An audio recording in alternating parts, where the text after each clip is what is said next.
പുതിയൊരു വീഡിയോയിലേക്ക് എല്ലാവർക്കും സ്വാഗതം. അങ്ങനെ ദേവേനി ഇങ്ങനെ റൂമിൽ ചെന്നിട്ട് അവിടുന്ന് ഒരു പേപ്പറും പേനയൊക്കെ എടുത്തിട്ട് ആദ്യത്തെ പേപ്പറിൽ എഴുതുന്നത് എൻ്റെ മരുമകളാണ് എനിക്ക് കാറിൽ തന്നതെന്ന് എഴുതും. പിന്നെ രണ്ടാമത്തെ പേപ്പറിൽ എഴുതുന്നത് എൻ്റെ മരുമകളല്ല എനിക്ക് കാറിൽ തന്നതെന്ന് എഴുതും കേട്ടോ. അപ്പോൾ ഇത് രണ്ടെണ്ണം പോരാ, ഇനിയും വേണമെന്ന് പറഞ്ഞിട്ട് വീണ്ടും എഴുതിക്കൊണ്ടിരിക്കുകയാണ് കേട്ടോ. അപ്പോൾ മൂന്നാമത്തെ പേപ്പറിൽ എഴുതുന്നത് എൻ്റെ മരുമകൾക്ക് എന്നോട് ആത്മാർത്ഥമായിട്ടുള്ള സ്നേഹമാണ്, ആ സ്നേഹസമ്മാനമാണ് അവൾ ദാനമായിട്ട് തന്നതെന്ന് എഴുതും.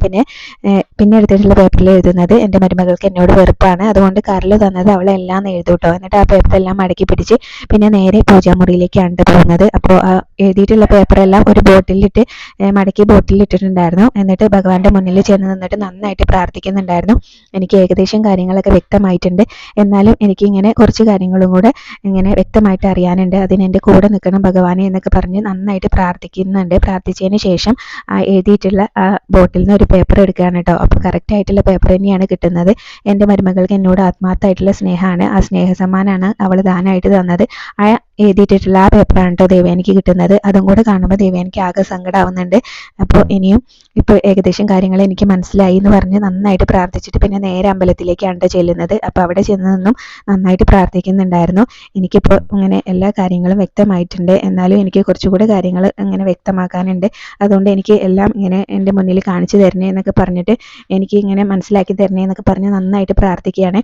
അപ്പോൾ പ്രാർത്ഥിച്ചു കഴിഞ്ഞതിന് ശേഷം പൂജാരി ഇങ്ങനെ പുറത്തേക്ക് വന്ന് ചോദിക്കുന്നുണ്ടായിരുന്നു, എന്തായിരുന്നു ഒറ്റയ്ക്ക് വന്നതെന്ന് ചോദിക്കട്ടെ. അപ്പോൾ എനിക്കിപ്പോൾ ഇങ്ങനെ കുഴപ്പമൊന്നുമില്ല, അതുകൊണ്ടാണ് ഞാൻ ഒറ്റയ്ക്ക് വന്നതെന്ന് ദേവേനി പറയുകയും ചെയ്യണം. അപ്പോൾ ദേവേനിയുടെ മുഖത്ത് ഭയങ്കര സങ്കടമാണ്. അപ്പോൾ പൂജാരി ചോദിക്കുന്നുണ്ടായിരുന്നു, എന്താ മുഖത്ത് വല്ലാത്തൊരു സങ്കടം ഉണ്ടല്ലോ എന്നൊക്കെ ചോദിക്കുക.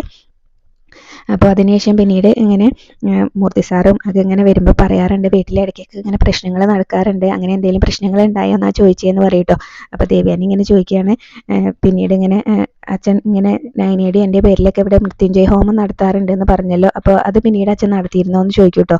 അപ്പോൾ അതിങ്ങനെ എപ്പോഴും മൃത്യുഞ്ജയ ഹോമം നടത്താൻ പറ്റില്ല, എല്ലാം ഇങ്ങനെ പക്കനാളിലും നൈനയുടെ അതുപോലെ തന്നെ ദേവേനയുടെയും പേരിൽ ഇങ്ങനെ മൃത്യുഞ്ജയ അർച്ചന നടത്താറുണ്ട്, അതിങ്ങനെ എല്ലാ മാസവും ചെയ്യണമെന്ന് പറഞ്ഞിട്ടുണ്ട് എന്ന് പറയും കേട്ടോ. അപ്പോൾ അതേ നടത്താറുള്ളൂ എന്ന് പറയുന്നുണ്ടായിരുന്നു.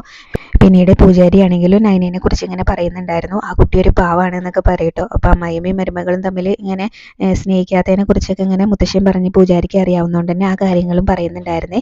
അമ്മായിയമ്മ ഇങ്ങനെ മരുമകളെ സ്നേഹിക്കാത്തതാണ് ഇപ്പോൾ ആ വീട്ടിൽ പലരുടെയും ഇങ്ങനെ സങ്കടം എന്നൊക്കെ പറയുന്നുണ്ടായിരുന്നു.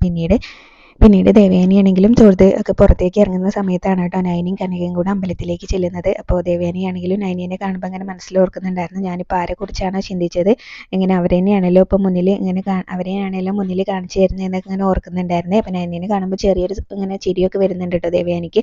പിന്നെ മനസ്സിലോർക്കുന്നുണ്ടായിരുന്നു, എന്തായാലും ഇപ്പോൾ പഴയ പോലെ തന്നെ നിൽക്കാമെന്നിങ്ങനെ മനസ്സിലോർക്കുകയാണ് കേട്ടോ. അപ്പോൾ നൈനിയാണെങ്കിലും ഇങ്ങനെ കനകയാണെങ്കിലും നൈനയോട് പറയുന്നുണ്ടായിരുന്നു, നമ്മളെപ്പോൾ വരുമ്പോഴും ആദർശ് മോൻ്റെ അമ്മേനെ എവിടെ വെച്ച് കാണുകയാണല്ലോ എന്നിങ്ങനെ പറയൂട്ടോ. അപ്പോൾ ഞാൻ അമ്മേനെ കുറിച്ച് അത്രയ്ക്ക് ഇങ്ങനെ ചിന്തിക്കുന്നുണ്ട്, അതുകൊണ്ടായിരിക്കും അമ്മ എപ്പോഴും ഇങ്ങനെ എൻ്റെ മുന്നിൽ വന്ന് പെടുന്നതെന്നിങ്ങനെ നൈനയും പറയുകയാണ് കേട്ടോ. പിന്നീട് അവർ രണ്ടുപേരും കൂടെ അകത്തേക്ക് അങ്ങ് കയറുകയാണ് കേട്ടോ അമ്പലത്തിൻ്റെ.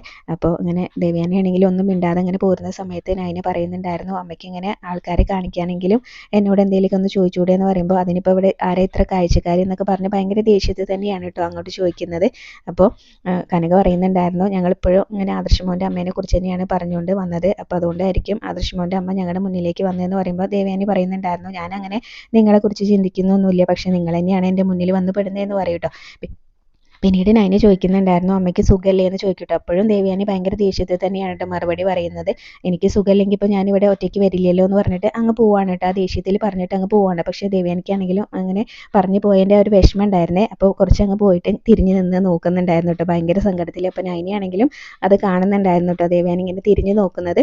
പിന്നീട് നൈനയാണെങ്കിലും വിഷമിച്ച് നിൽക്കുന്ന സമയത്താണെങ്കിലും കനക പറയുന്നുണ്ടായിരുന്നു, നമുക്ക് നന്നായിട്ട് പ്രാർത്ഥിക്കാം, മോളുടെ അമ്മായിമ്മ മോളെ സ്നേഹിക്കാൻ വേണ്ടിയിട്ട് എന്നൊക്കെ പറഞ്ഞിട്ട് നൈനയെ വിളിച്ചുകൊണ്ട് പോവാണ്.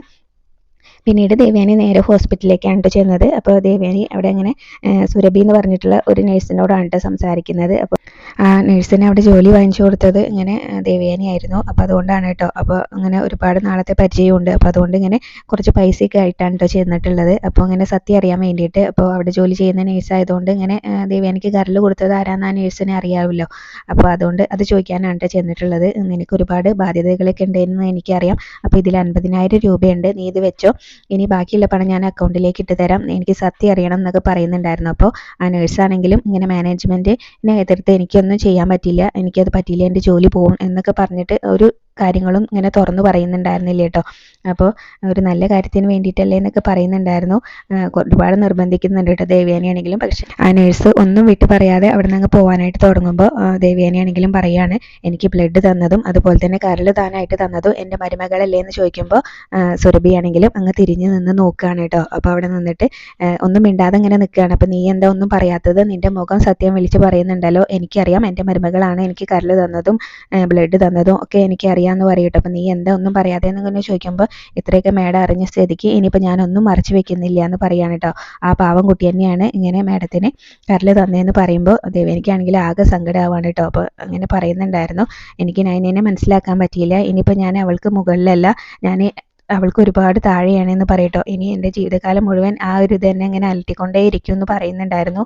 അപ്പോൾ ദേവയാനിക്കാണെങ്കിലും അതിങ്ങനെ ആ നേഴ്സ് പറയുന്ന സമയത്ത് ഭയങ്കരമായിട്ട് സങ്കടം വന്ന് കരയൊക്കെ ചെയ്യുന്നുണ്ടായിരുന്നു. എൻ്റെ മകനും അതുപോലെ തന്നെ എൻ്റെ ഭർത്താവും ഒക്കെ എന്നെ പറ്റിച്ചു, ഇങ്ങനെ അവളാണ് എനിക്ക് കരൾ തന്നതെന്ന് പറയാതെ.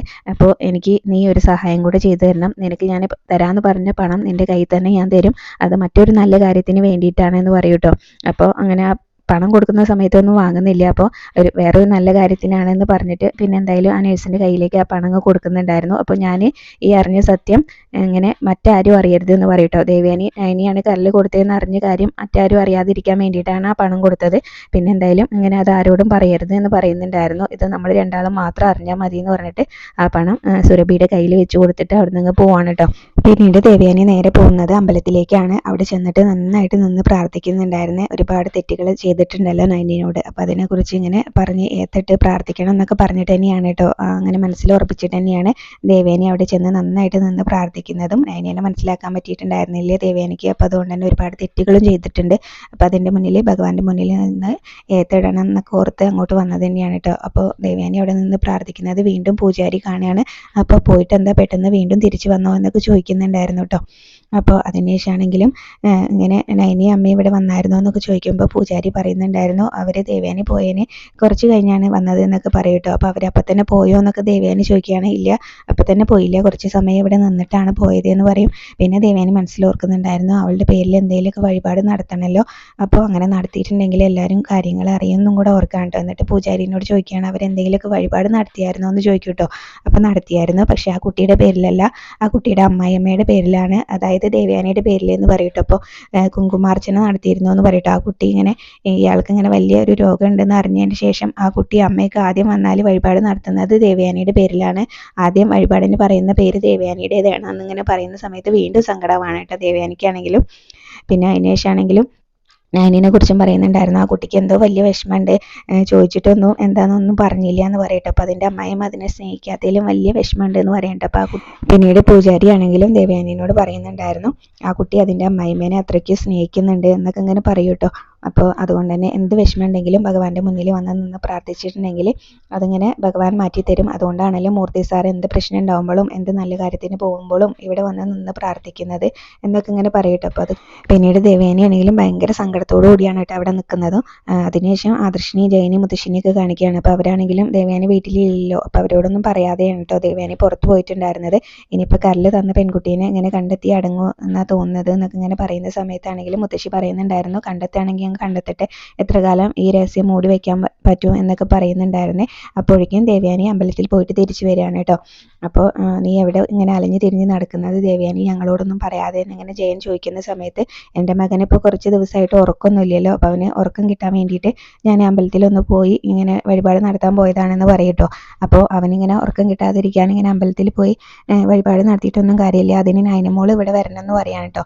അപ്പോൾ അവനിങ്ങനെ അപ്പോൾ ആദർശിനോട് ചോദിക്കുന്നുണ്ടായിരുന്നു, നിനക്ക് അവളെ കാണാൻ പറ്റില്ലെങ്കിൽ പിന്നെ നിനക്ക് അവളെ പോയി വിളിച്ചുകൊണ്ടുവന്നൂടെ എന്നിങ്ങനെ ചോദിക്കുമ്പോൾ മുത്തശ്ശി പറയാണ്, അതെങ്ങനെയാണ് അവൻ വിളിച്ചുകൊണ്ട് വരിക, എന്നെ മോളുടെ അമ്മായിമ്മ പറയാതെ അവൾ ഇങ്ങോട്ട് വരില്ല എന്നല്ലേ പറഞ്ഞത്, ഇനിയിപ്പോൾ അവൾ വിളിച്ചുകൊണ്ട് വന്നിട്ട് എന്തിനാണ്, നിനക്ക് അവളെ ഇങ്ങനെ കുറ്റപ്പെടുത്താനല്ലേ ഏത് സമയം എന്നൊക്കെ ഇങ്ങനെ പറഞ്ഞ് ദേഷ്യപ്പെടുന്നുണ്ടായിരുന്നു കേട്ടോ മുത്തശ്ശിയാണെങ്കിലും.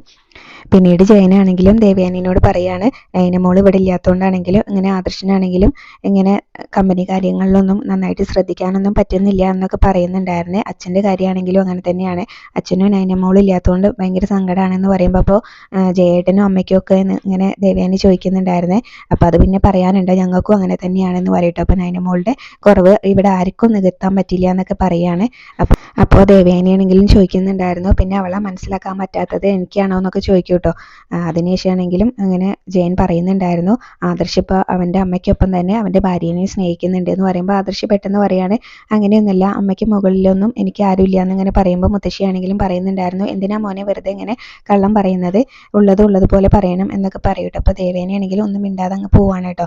അപ്പോൾ അവളെ മനസ്സിലാക്കാൻ പറ്റാത്തത് എനിക്കാണോ എന്നൊക്കെ ചോദിച്ചിട്ട് അങ്ങ് പോവാണ് കേട്ടോ. അപ്പോൾ ദേവേനോട് ചോദിക്കുന്നുണ്ടായിരുന്നു നീ എന്താ ഒന്നും പറയാതെ പോകുന്നതെന്ന് ചോദിക്കും.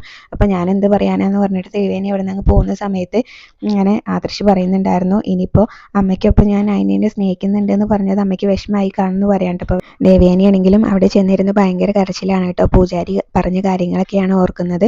ഇങ്ങനെ ദേവയാനിയുടെ പേരിൽ നയന വന്നിട്ട് കുങ്കുമാർച്ചന നടത്തി എന്നൊക്കെ പറഞ്ഞിട്ടുള്ള ആ കാര്യങ്ങളൊക്കെ ഓർത്ത് ഭയങ്കരമായിട്ട് കരയാണ്. അങ്ങനെ കരയുന്ന ദേവയാനിനെയും കാണിച്ചുകൊണ്ടാണ് ഇന്നത്തെ എപ്പിസോഡ് അവസാനിച്ചിട്ടുള്ളത്.